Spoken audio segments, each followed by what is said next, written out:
Hello guys! It nga po kaninang umaga nga po at nag-request nga po ang aking mga junakis ng champorado at nagluto nga po ako ng champorado kaninang umaga kasi kahapon pa kami nakikrib ng champorado. Tapos kanina nga po naghanap po ako ng kokwa kasi ipapalagay ko po sa aking champorado so wala akong makita. Makita ko kundi yung meron palang tablet na kokwa. Yun ang nabili ko. Masarap siya.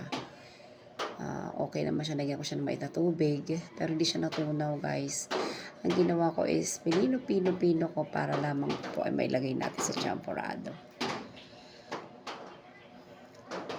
Ayan. Ipapakita ko po sa inyo yan. Kokwa tablet. Yan po yung kanyang pangalan. 15 pesos po yan. 15 pesos po ang pagbili ko ng aking kokwa. Ayun nga po. Yan po tinutunaw ko nga dyan kasi nga hindi matunaw-tunaw. Ginawa ko, inaano ko ng kutsara at mainit-init na tubig pero hindi pa rin talaga siya matunaw. Kaya ang ginawa ko nga ay tinadtad ko na po siya dyan para po mailagay ko. Inamoy ko pa nga at mabango na nga naman yung tablet na kokwa. Yun na nga guys, yun na nga po yung kinalabasan sa ating champorado. Daming milk, nalilagay ko dyan. Kumulong-kulo na po yan dyan. Diba, sarap. Ayan, kokwa tablet. Yummy na po yan guys. Champorado.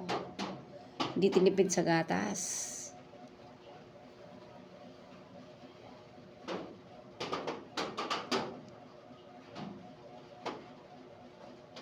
Ang sarap.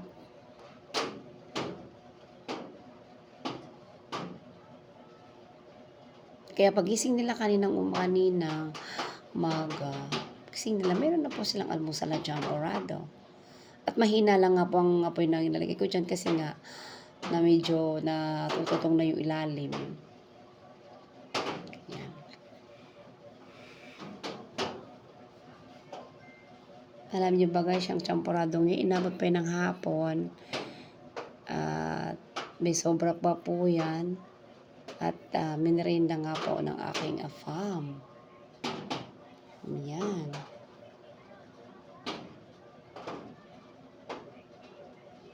Diba? Sarap. Hindi tinipid talaga sa gatas yan, guys.